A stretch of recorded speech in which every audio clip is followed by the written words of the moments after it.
If you are a B2B service-based business owner and you are looking to gain more clients, create more impact and more revenue in your business, tune in to Amplify Your Marketing Message with Campbell Rapin. Every week, we're going to take you through how to build an audience of buyers, mastering your marketing message, and making offers that convert consistently. We'll see you all on the inside.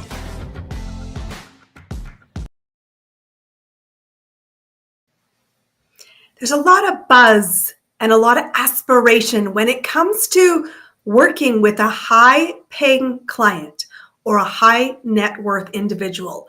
And my friends, it can be an incredibly rewarding journey to serve at a really high level. But make no mistake, high ticket is not the lazy way to do as little work as possible to get paid big bucks. Today, I want to talk about what strategies are working in today's economy to attract high-ticket clients.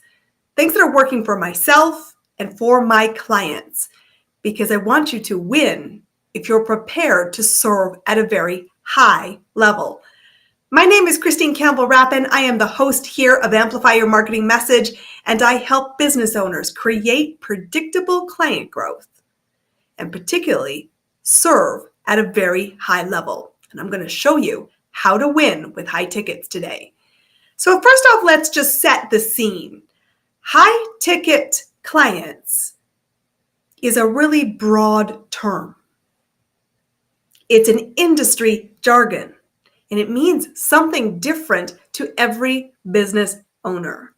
But for the context of where we are today, I want to be talking about something that is costing at an investment level for your next client more than $3,000. So $3,000 and north is what we're talking about today.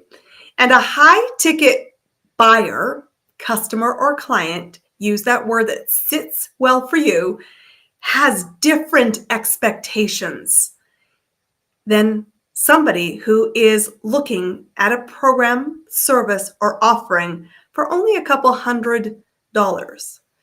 And so let's talk about expectations number one. Clients across the board all are only putting their money in your pocket for a result. But a high-ticket client also has more expectations than just a result. Because a result should be a given when you put a lot of money in somebody else's pocket. What they are looking for is to be valued as an individual, not a transaction. They want to have confidence they've made good, sound financial decisions.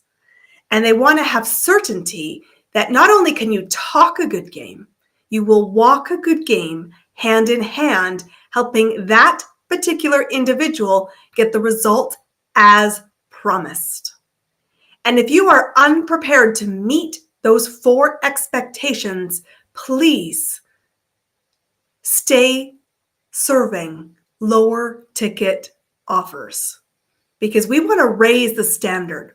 I said it at the beginning. I am sick and tired of people thinking, I just want to charge a lot of money and run away. I want to call to the table those that say, I want to charge a lot of money because the result is exponentially a return on investment. And when clients come work with us, that's what I stand for. I said, yes, our programs are not baubles. They cost thousands of dollars, but I can guarantee that you will have an exponential return on investment because for most of our clients, them simply finding 2 or 3 clients pays for our programs. And we don't just look at the next client. We're helping you build a formula, an engine, a foundation that will repeatedly deliver results. So the ROI, that return on investment and time, is a smart money decision. So now that you know what clients at a high ticket level are wanting, let's talk about what's winning right now. And I will foreshadow, come check out our other episode about the common mistakes that are costing you high ticket clients. Because knowing what not to do is as equally as important as hearing right now what's working. But right now, let's tackle what is working in high ticket. So first off, money is moving hands, lots of money, because people who invested in free resources or self-study programs or lower valued offers haven't got what was promised. And truthfully, at a low ticket price, they didn't have high expectations. But if they had a time frame for getting results, that fact that they've invested and fallen short means that their time pressure is condensing. That runway, if you will, is getting shorter. And when the runway is short, people will pay for expedited results. You can think of this simply like the passport office. You have a 5 or 10-year passport, in which case you have lots of time to renew your passport when you first get it. You're not that motivated to pay more. But if you have let that time lapse and you've traveled the world, I hope, with that passport, and you then find yourself with a 6-month window, you're like, I kind of need to ensure I get it. If you have a 3-month window, you're really starting to panic. And if you have less than 30 days, you're like, I will send you however much money you want because I need that passport back so I can get on the plane. Your clients have the same experience when it comes to solving their problems. Bearing in mind here the context of what a buyer really is, a customer, a shopper, a client. They have 3 attributes. You've heard it before, but boy, do we need to reinforce this. So here you go. They are already problem aware. They have tried to solve the problem. They've Googled it, Pinterested it, YouTubed it, read TikTok, read a blog, bought a book, listened to a podcast. They've done a lot of things, and they've tried a lot of things. But truthfully, that time crunch, that resource, that expedited path is really in front of them because they are still experiencing a missed expectation for what they want and where they're at, which means they're curious. And curiosity is my favorite thing to curate with potential buyers, because when the curious are moving, they're moving towards you or away from you, and both of those lead to fast decisions, and money loves speed. So they are problem aware, they are curious about solutions, and they are motivated to take action. If those 3 things are not at the table, my friends, you don't have a buyer in front of you. You have a someday brainstorming, thinking about it, maybe. And those are really dangerous to build a business around. So they know they have a problem and their time frame is getting shorter. So what are they looking for? Well, first off, what they're looking for, results. And they will not pay for your time. They will expedite responsiveness and getting results faster, but they don't want to track time. Intimacy, exclusivity, and access are what matter. They don't have the luxury of trying to figure it out on their own. They've already tried that. They fell short, and now they need you to hold their hand.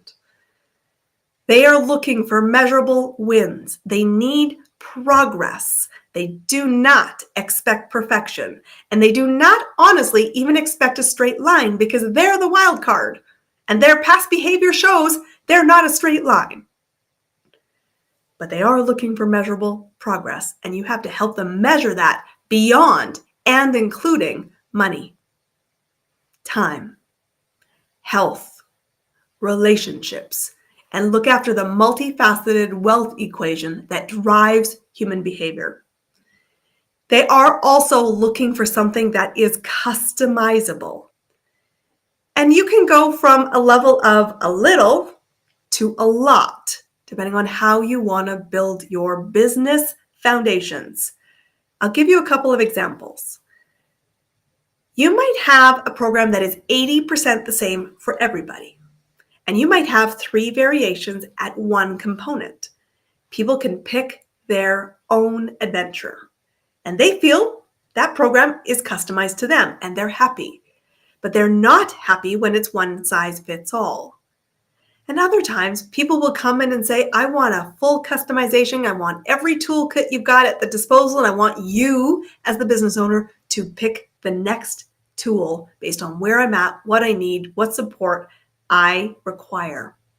So you have to think about how you want to play the game. But customization to a degree is an expectation.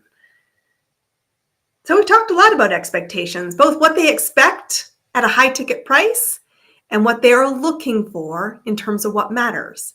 So here's what strategies are working right now to get into rooms with high ticket buyers. High ticket buyers are experiential buyers. They are led by emotions more than most, and they move quickly. You might find that interesting, but they actually are fast decision makers because they know what they want at different results, and they're curious and ready to commit to new change. So because they are experiential, there are 4 strategies I play in my business, and I recommend my clients play when they are looking to build a high ticket client base. Number 1, speaking. Speaking at events, whether you are in person, you are virtual, you are a sponsor, you are simply in the room, you curate and do your own events. There's a plethora of ways to do this. But oral communication is one of the fastest paths to cash because it cannot be faked. And in the world of AI, high ticket buyers have been burned by grandiose promises for dollars on the dime. And they're saying, I got to use all my spidey senses to trust whether I know what you stand for, I like what you say, you are competent, capable, and I feel safe with you. The fastest way to do that is to speak to them. And I get it. Speaking is one of the biggest fears most of the humans of the planet have. But learning to master this skill, it is a learnable skill, should, in my opinion, be a non-negotiable. And I do help clients know what to say, how to say it, and do a great delivery. Because truthfully, in case you didn't know, I used to teach that corporately when I worked for Procter & Gamble many moons ago. And my favorite people to teach speaking skills to were not the marketing peeps, were not the sales peep, were not the naturally outgoing peeps. It was the HR, the technical experts, the finance, and the guys who were like, I hate this, but I need to influence the room and persuasion is key. How do I do this without them missing the point or my nerves getting the better of me? So that's my jam. It's an extra bonus when you come work with us. It's not our core offer, but it is absolutely a highly valuable part of what we bring to the table. But speaking is important and events are a fast accelerator. So that's number 1 way to build momentum and get in front of more high ticket clients, strategies that are working. Number 2, if you're going to network and use relationships to connect to potential buyers, it needs to be in a paid networking community. Okay. It's not to say that you won't find a high net worth person or a high ticket buyer in a free event, but your odds are low because those that want free will always expect free, which means they're not going to drop a big amount of money into your pocket easily. Versus if somebody is in a paid networking space, whether that's the Chamber of Commerce, a B2B platform, BNI, there's a million different paid communities out there for networking. They are already spending money, which means they are more likely to continue to spend money when they see value. The key to that statement is they have to perceive value. The buyer, not you talking loud at them, they have to say, yep, that exponentially returns ROI. So get into paid rooms and be prepared to invest and have a budget item in your business for this. The third thing I will tell you is that when you're working with high ticket clients, referrals can be a foundational piece of the puzzle. It should never be the whole basis of your lead generation. Because when you have it as your whole basis, you are in high risk Some months are awesome and some months are crickets. And my friends, that's a scary place to be in. But when somebody refers business to you, they are vouching for your capability. They are vouching for your ability to get results, and your referred partner should be compensated. Anybody who's in my network who brings to us a strong, qualified potential buyer that becomes a client when we make a great offer and they say yes, gets compensated. 10% of the revenue that we generate in the first contract. So we incentivize and we look for people who are great at serving high-ticket clients whose whole business offering does not mirror ours, because we can collectively accelerate the result for them. And if they're spending with another resource, they're more likely to spend with us. Did you know what I just said there? If they're spending with someone, they are also likely to spend with us. Never see the fact that they're spending with one person reason for you to say they will never spend with us. That is a blind spot, not true. And the fourth way that is also experiential to connect to a high-ticket client is through joint ventures and partnership. Leveraging other people's audiences is a faster path than creating your own, because it takes less hours. And if you have good, constructive conversations with peers, and you can determine that they have the similar audience, the similar behavior, but different needs, by coming together and sharing access to opportunity, vouching for each other, you will find this moves a whole lot faster. Momentum, and that's a win. So I want to recap this because I want you to win with high-ticket clients. Okay, the first thing you need to know is that a high-ticket client does not have the same buying behavior as somebody who's going to throw away $100 and not care. Somebody who's spending $3,000 or more has a high standard. You have to get at a very high level, be certain you can deliver what's promised, or don't make the offer. It's not a lazy way to grow a business. They have expectations of intimate support, access. They want to be certain in their decision making, and they want to work with capable people. What matters to them is a result, not the hours. And truthfully, like a passport experience, you will expedite to get that result faster, which means condense time, up the support. Intimacy, exclusivity, and access are ways you can do that. They want wins, so you have to help them see the progress, to keep them motivated, to keep them on track with the bigger vision they had. Because the first win is easy. Sometimes it feels hard, but truthfully, the first win is the easiest one you will ever have. It's momentum. It's repeated wins that becomes harder. And that's why when we run programs, we don't run programs for a nanosecond, because I can get you a win pretty quickly, but I want you to have sustained client growth. And so our programs are structured to have multiple wins over time to create new behaviors to have sustainability. And as I said, customization to a degree is expected. And you can decide between a little customization, off the shelf, but pick your flavor for 20% of it, or completely customizable. As a business owner, here's why high ticket is so attractive. You get to sit front row on the result. You get to hold their hand. You get to learn together. And truthfully, when you're working in the high ticket world, it's beautiful to have an intimate group of clients that you care about that create stability for you and your family. Most of my clients are looking for a boutique high ticket clientele. That means that they're looking for 3 to 50 typically clients a year. So instead of trying to find hundreds of thousands of clients for $10 a pop, imagine how your business would look if you were serving fewer people at a higher level. And if this sounds attractive to you, and you're like, I get it, I desire that, I want to help build awesome experiences, and yet I need to be seen as somebody invests with at a high ticket level, come chat with us. We can help. I am Christine Campbell Rapin. Stay tuned for our next episode around high ticket clients, because we're going to be talking about the common mistakes that people make that cost you high ticket clients. So be back. We'll see you on that episode.